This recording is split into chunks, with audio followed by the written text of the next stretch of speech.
नमस्कार मैत्रिणींनो, रेणुकाज नागपुरी तडक्यामध्ये आपले स्वागत आहे। कशा आहात तुम्ही? मजेतच असाल। मी सुद्धा मजेत आहे। तुमच्यासाठी नवीन नवीन रेसिपी घेऊन येण्यात माझा छानच वेळ जातो आहे।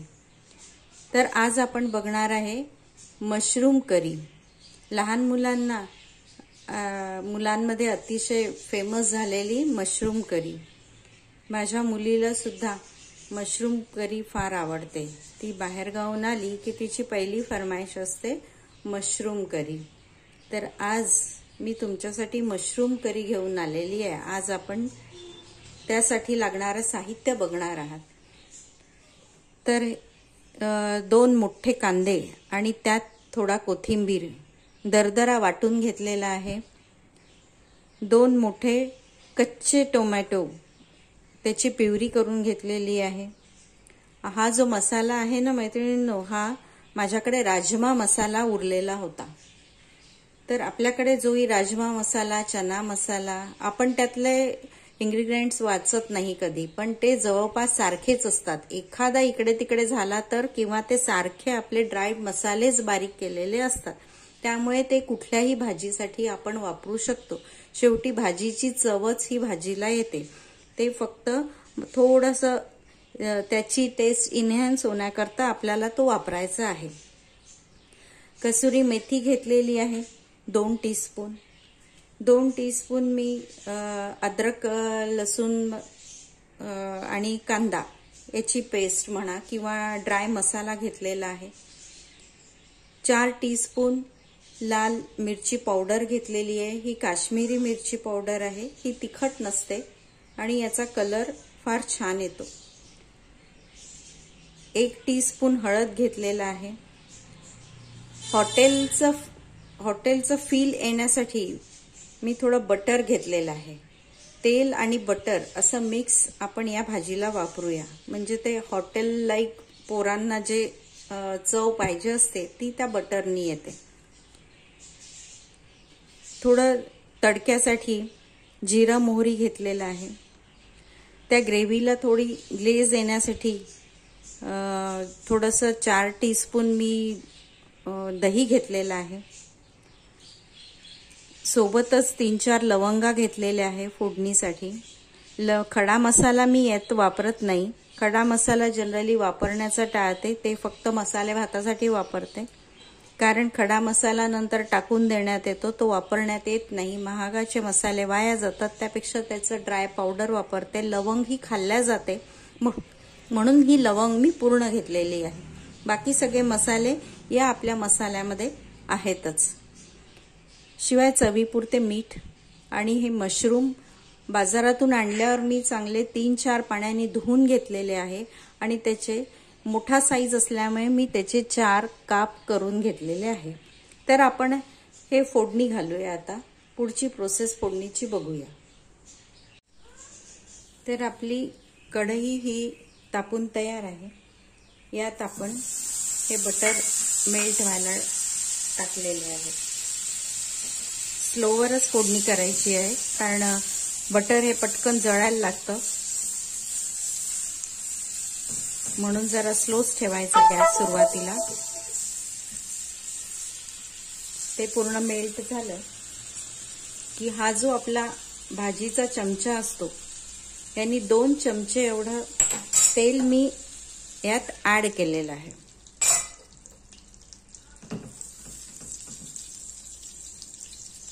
ते गरम झालं की यात आपल्याला तडका द्यायचा आहे। त्यात जिरं मोहरी आपल्याला तडक्यासाठी घालायचं आहे। जिरं मोहरी तडतडले आहे, तर आता मी गॅस थोडी मीडियमवर ठेवलेली आहे। यात या लवंग घालूया।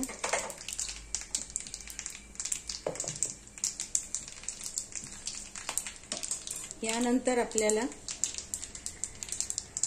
हे कांद्याचं वाटण घालायचं आहे।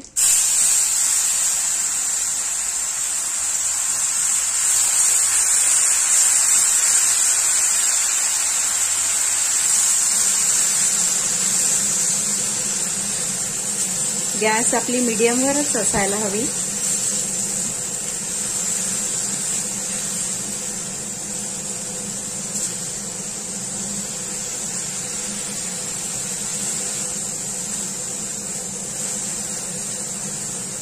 याला लालसर तांबूस होईपर्यंत भाजू द्यायचं आहे. कांदा जेव्हा तांबूस होतो तेव्हा त्याची छानशी चव नेहमी भाजीत उतरते. तो कच्चा राहिला तर भाजी मिळमिळीत लागते. म्हणून कांदा कधी पण तांबूसच भाजला गेला पाहिजे. ही भाजी खूप छान चवीला टेस्टी लागते बरं मैत्रिणींनो. तर आपला कांदा आता व्हायला आलेला आहे. तो ब्राउनिश झालेला आहे.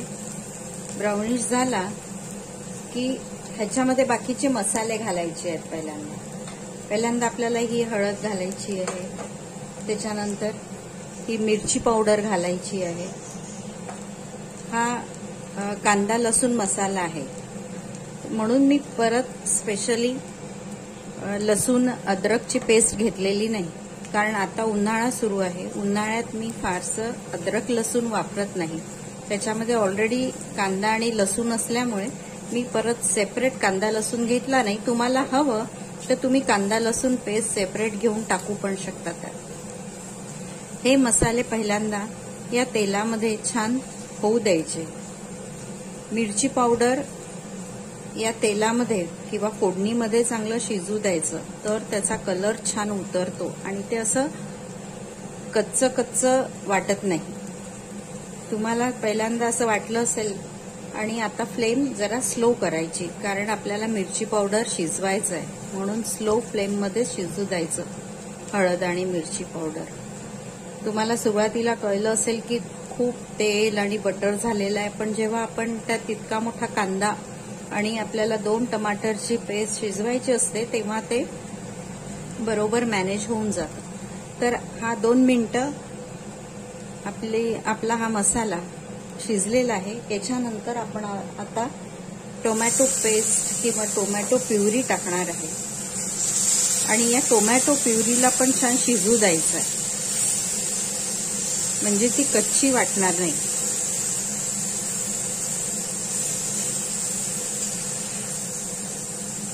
तिला शिजू द्यायचं छान. 2 मिनिटं हे शिजल्यानंतर यात आपण दही ऍड करूया. दह्याला शिजवायची खूप गरज नाही पडत. जरा टोमॅटो प्युरीला शिजायला जरा वेळ लागतो. नाहीतर मग ती जरा आंबट आणि चव त्याची वेगळी येते. तिला आपण थोडं शिजू देऊया. 2-3 मिनिटं झालेले आहेत. टोमॅटो प्युरी थोडी शिजलेली आहे. यावेळी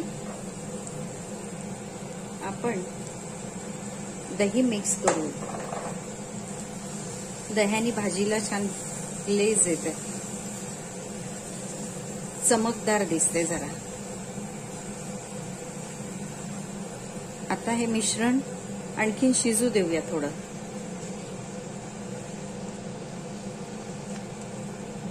आता या स्टेजवर हा मसाला सुद्धा ऍड करूया. आणि ही 2 टीस्पून घेतलेली कसुरी मेथी सुद्धा.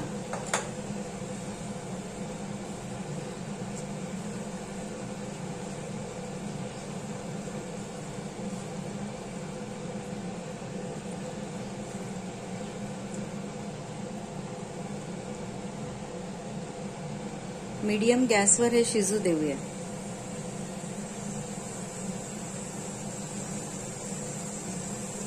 कसुरी मेथी कधी कधी खूप कडू असते. कोणाला त्याला सेंट छान येतो पण त्याची कडवट चव कोणाला आवडत नाही. त्यामुळे आणि आपण त्यात दही पण ऍड केलं म्हणून अगदी 1 छोटा चमचा ही साखर मी मागवून ऍड करते आहे. थोडासा कडवटपणा किंवा आंबटपणा बॅलन्स करण्यासाठी 1 छोटा चमचा मी साखर ऍड केलेली आहे. त्यांनी ते सगळं मॅनेज होऊन जाईल. मसाल्याचा जो तेजपणा असतो तो थोडासा मॅनेज होतो. लहान मुलं वगैरे खाणारे असले त्या हिशोबाने तुम्ही तिखट आणि कसं टाकायचं ते तुम्ही मॅनेज करायचं आहे. इथे आपण मीठ घालूया. तुमच्या चवीप्रमाणे त्यात मीठ ऍड करायचं.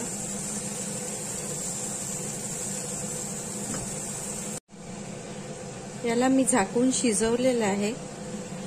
2-3 मिनिटातच हे छान शिजून आलंय आणि ह्याच्यातनं तेल बाहेर सोडलेलं आहे या मसाल्याने. तर आता आपण याच्यामध्ये मशरूम ऍड करूया.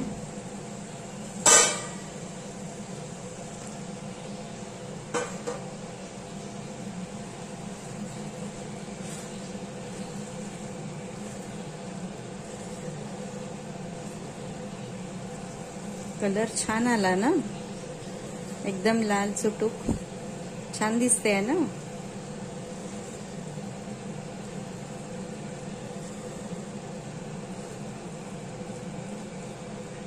याला जरा 2 मिनिटं वाफ येऊ देऊया. झाकून ठेवा.